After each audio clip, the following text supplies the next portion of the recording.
here, Hank and I, at the beautiful Skinny Atlas Lake, and I thought the best way to start would be Hank going after a stick. Now that dog knows what he wants. That dog knows how to go get it. He just jumped in water that's 50 degrees Fahrenheit and then shakes off that excess water. What would we do if we saw what we wanted, but we had to deal with cold water? Maybe weather. So today, we're going to talk about what do you want? Everyone knows that marma. Grab your finger, you squeeze 6 times, and you say, what do I want? So here I am looking out at the beautiful Skinny Atlas Lake, not far from where I live in Syracuse, New York.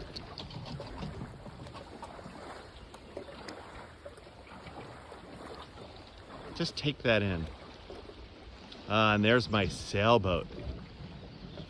Now I can sail today, but I hear thunder in the background. So when you do the what do you want marma, over and over again, what do you want? You still have to know where you are. So if you ever got lost and somebody asks, where are you?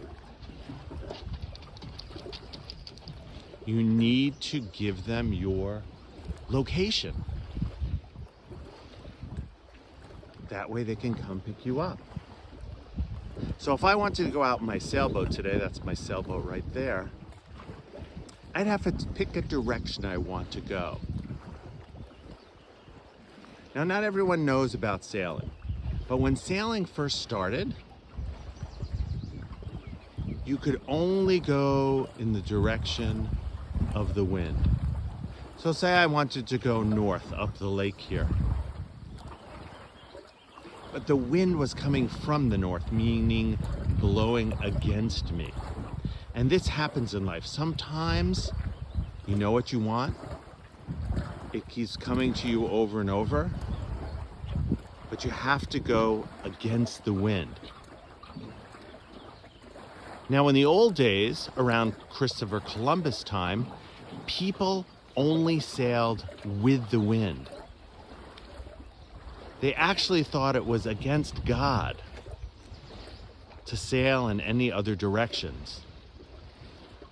But in modern times now, with a sailboat, you have special things to help you go against the wind. So you have to know what you want. You have to know where you are going. You have to check your environment. Which way is the wind coming? I don't know if you can hear that, but there's thunder in the background.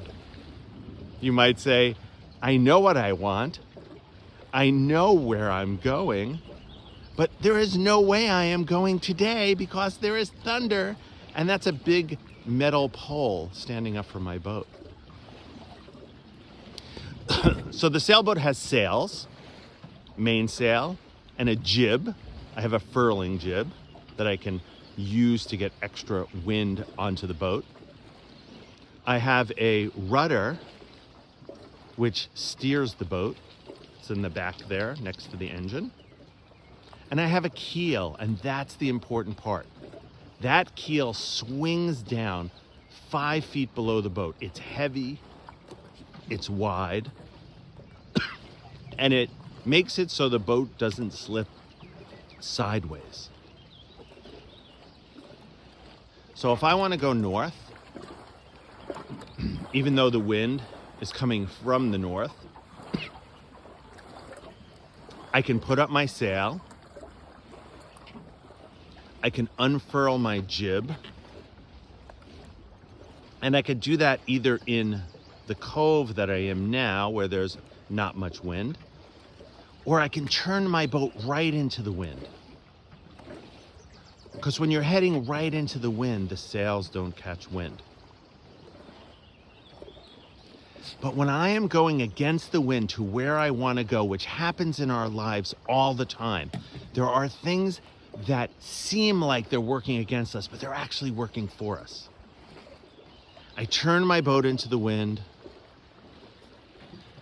The sails catch wind, and I do something called a tack. You tack back and forth. Just like when you go into a situation that's maybe does not have favorable things going your way, you use tack.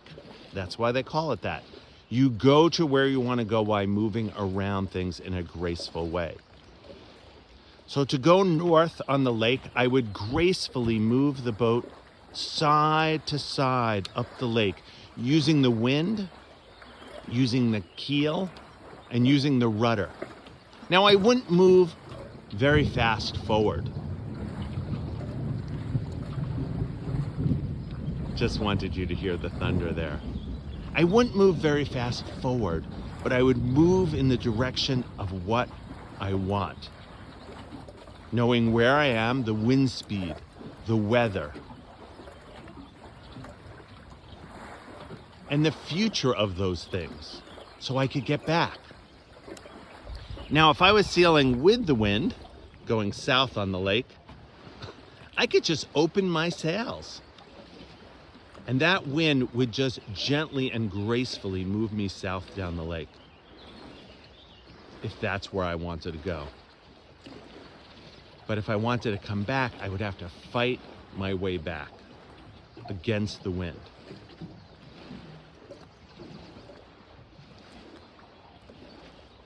So think about those things. Think about what you want. Think about where you are. So if you want something financially in your life, where are you at financially?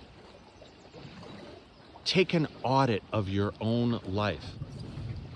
If you want to know about your health, think about how you eat, what your lifestyle is, where you live.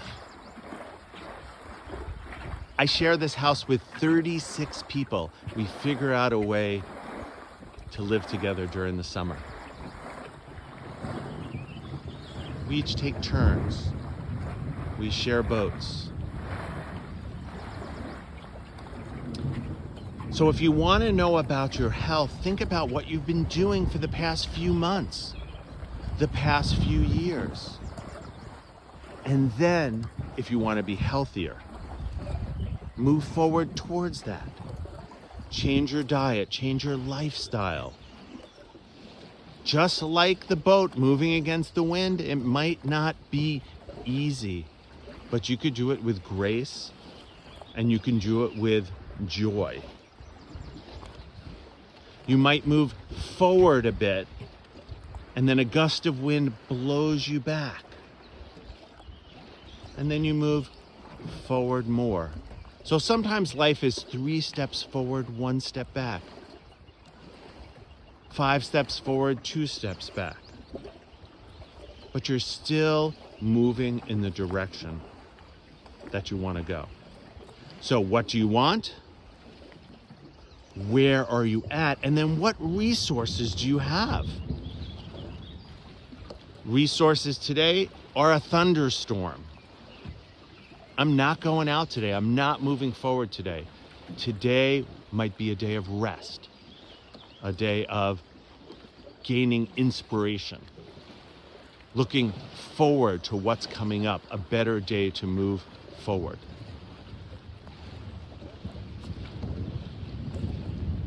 So take an inventory. If you want to get across the country, are you going to go on a bicycle? You can do that. Might take a couple of months. My friend Kathy Urschel, who was a blind, deaf Paralympic athlete, went across the United States in 6 days and 14 hours with a 4-bike tandem team. World record. But she worked years for that, to be in shape, to be ready for that. Maybe you have a car to go across the United States. Maybe you'll take a train. Maybe you'll bring your dog. Or maybe you'll take a plane and fly across. What are your resources? How are you getting there? So what you want might be to go from New York, where I am, to California. How are you getting there? So knowing what you want, knowing where you are, knowing the resources you have to get there. So a number of you know me, Dr. Steve Wexler, live in Syracuse, New York. But what some of you don't know is I grew up overweight. I stuttered, could not have a conversation with more than one or two people at a time. I faked sick. All the times I had to stand in front of a classroom and speak publicly. This was until I was 20 years old and I had some transformation in my life. Went to a Tony Robbins seminar, did a fire walk. I walked on 6 feet of 1,200 degree coals without burning my feet. I was so excited, but that's just a great bar story. It doesn't really change your life unless you change it. Then 2 days of NLP, changing the patterns in my mind from when I was a childhood. You can't change what happens in your life, but you can change what you think and feel about it. And then the last day of the seminar, that Monday, was called Living Health. And I learned that your health depends upon the distance between your hand and your mouth. My grandmother used to say, you have eyelids to cover the eyes, you have little lobes on your ears to cover your ears, you have little flaps on your nostrils to cover your nostrils, but the mouth has both lips and teeth, because what goes in your mouth and what comes out of your mouth can hurt not only you, but others for a lifetime. So slowly, I work to change my life. And a number of years later, working with Tony Robbins, teaching and working with a man named Donald Epstein, meditating on a regular basis, I had the biggest transformation in my life in 1988 at a Tony Robbins seminar at his house with 20 people called Date with Destiny. Someone tapped me on the shoulder and said, "Hey, Steve, everyone screws up on a word, you just hang on to it." And I've never stuttered again. And as you can see, I haven't stopped talking either. I do something transformational every single week because I know what I want in life. Full expression. I went from being selfish in my life to being selfless in my life through my gurus, my teachers, Satya Sai Baba, Sai Ma, Pankaj Naram, Smita Naram, Dr. Clint Rodgers. I knew what I wanted. I wanted to serve. And now I serve self-fully. I serve not only from a cup runneth over, I serve from a waterfall. As you're looking out at this storm right now, that storm will create waterfalls. And with the self-care in my life, light therapy, beamer therapy, cryotherapy, infrared, hyperbaric, I do all these things not selfishly anymore, not even selflessly. I do it self-fully. So I will be able to serve others in my life. And that's why we're doing this work. To get well, not only to serve ourselves, but to serve others. Namaste. I love you all, and I'm with you all.